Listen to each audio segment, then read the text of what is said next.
বেটা যদি কান্নাকাটি করে মরেও যায়, আপনি পতাকা তুলতে দিবেন না। রাজি আছেন তো?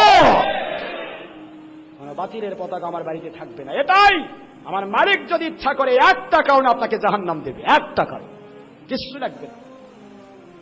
আমার সামনে আমার বিরোধীদের মহব্বত তোদের ভিতরে ঢুকছে, আল্লাহর কুদরত এইটাকে কেন্দ্র করে জাহান্নামে দিতে পারে। নাউজুবিল্লাহ। জোরে রাগ করতেছেন আপনারা? এটাকে নিয়ে একটা বিষয়, হিন্দুস্তানের একজন আল্লাহর ওলির কথা মনে পড়লো, এটা বারবার আমরা বলেছি। হিন্দুস্তানে একজন আল্লাহর ওলি, এই যে বাতিলদের কর্য তরিকা মানার যে কি সিম্পটম আর এর কি যে মজা আর সাজা, এ ব্যাপারে হিন্দুস্তানে একজন আল্লাহর ওলির খবর এসেছে। বলে দেই, শুনেছেন এর আগেও, আজও বলছি। রাসূল পাক সাল্লাল্লাহু আলাইহি ওয়াসাল্লাম বললেন, মান তাশাব্বাহা বিকওমিন ফাহুয়া মিনহুম। যে ব্যক্তি যে জাতকে অনুসরণ করে তার সে সাথী হয়ে যায় পৃথিবী থেকে বিদায় নেওয়ার পর। দুনিয়াতে তাদের অন্তর্ভুক্ত হবে, আখিরাতে তারা তাদের সাথে হাসর হবে। আচ্ছা, এখন আমরা একটু চিন্তা করি, আল্লাহ পাকের একজন ওলি হিন্দুস্তানে তিনি ইন্তেকাল করলেন। ইন্তেকাল করার পরে 1 বৎসর ধরে তিনি তার খলিফাকে কিছুই বললেন না। কোন রকমের স্বপ্ন নাই, খবর নাই, কিছু নাই।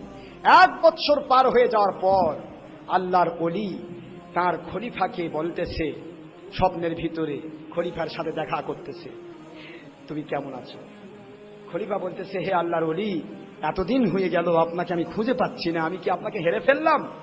আমি তো হয়রান হয়ে গেলাম, পেরেশান হয়ে গেলাম, আপনি কি এত তাড়াতাড়ি আমাকে ভুলে গেলেন?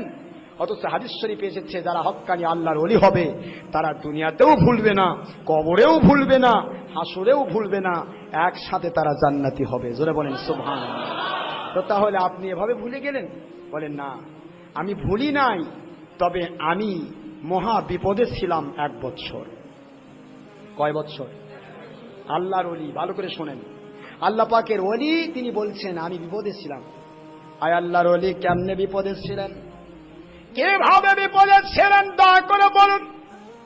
আল্লাহর ওলি বলেন, আমি যখন ইন্তেকাল করলাম, আমাকে যখন কবরের ভিতরে রাখা হলো, কবরের ভিতর রাখিয়া আমাকে যখন দাফন দিয়ে দেওয়া হলো, মুনকার নকির প্রশ্ন করার আগে আমার আল্লাহর কুদরতে আওয়াজ হয়, রা মুনকার নকির, এই মানুষটির কবরে আসার কথা তো ছিল না, এর কবরে বাদ দিয়া হিন্দুদের শ্মশানে গিয়ে তো একে থাকার কথা ছিল, একে কবরে নিয়ে আসলো কে?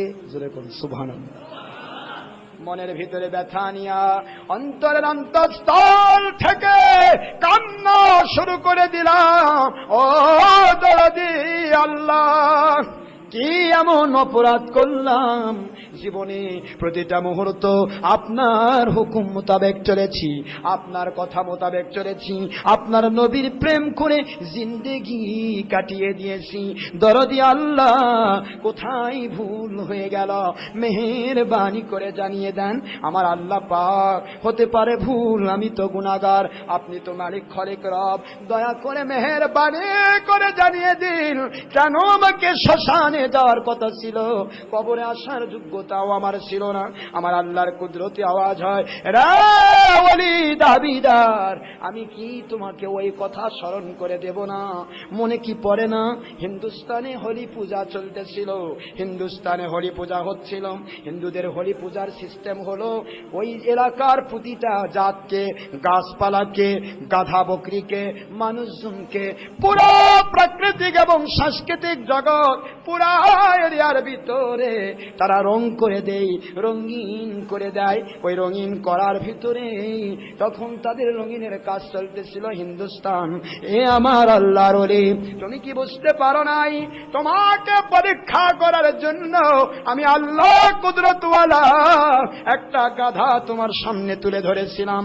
গাধার সামনে তুমি যখন ছিলে, তুমি লক্ষ্য করে দেখলে গাধার উপর কোনো রং কেউ দিতে পারে নাই। তোমার মুখের ভিতরে তখন পান ছিল, পানের পিক গাধার উপর ফিক দিলে, রে গাধা, আজকে এই হিন্দুস্তানে হোলি পূজা চলতেছে, তোমার সারা জগৎকে রং করে দেওয়া হয়েছে, পুরা এরিয়া রঙিন বানিয়ে দেওয়া হয়েছে। তুমি গাধা, তোমাকে কেউ রং করে দেয় নাই, তোমাকে কেউ রঙিন বানিয়ে দেয় নাই, আমার মুখের পানের পিক দেয়া তোমাকে রঙিন বানিয়ে দিলাম। নাউজুবিল্লাহ। এ আমার অলি দাবিদার, বুঝতে কি পারো নাই? ওই মুহূর্তে তুমি কি ওদের হোলি পূজার সাথে এক হয়ে যাও নাই? নাউজুবিল্লাহ বলেন। তুমি কি পড়ো নাই? আমার আল্লাহর হাবিব বলেছেন, মান তাশাবাহা বিকওমিন ফাহুয়া মিনহুম। দুনিয়াতে যে জাতের অনুসরণ যে করবে সেই জাতির সাথে তার হাসর হবে। তুমি কি বুঝতে পারো নাই? আজকে হরি পূজার সাথে সম্পৃক্ত হওয়ার কারণে আজকে তোমাকে আমি ওই শ্মশানের জন্য কবুল করেছি। আজকে এখানে তুমি যোগ্যতা রাখো না থাকার। জোরে বলুন নাউজুবিল্লাহ। আল্লাহর ওলি বলেন, আর তাকাতে পারলাম না, আমার মালিকের দিকে তাকাতে পারলাম না। আমার মনের ভিতরে ব্যথা, অন্তরের ব্যথা নিয়া মালিকের কাছে চক্ষু দিয়া আমার আল্লাহর কাছে কাঁদতে লাগলাম। কাঁদতে কাঁদতে কখন যে 1 বছর পার হয়ে গেছে আমি জানি না, বুঝি না। 1 বছর পরে রে আমার ওলি বান্দা, একটি কারণেই আমি আল্লাহ ইচ্ছা করলে জাহান্নাম দিতে পারি, দিলাম না। আপনার জীবনে অনেক আমল রয়ে গেছে, আজকে এই বিপদ থেকে তোমাকে বাঁচিয়ে দিলাম।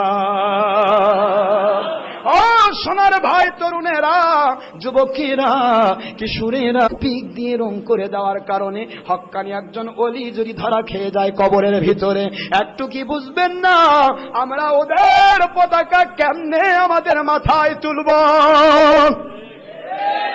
পারবেন না কি পারবেন না? আমার আল্লাহ পাকের কাবা ঘর আপনার মাথায় তুলে রাখেন, আমার আল্লাহর হাবিবের পবিত্র রওজা পাক আপনার মাথায় তুলে রাখেন।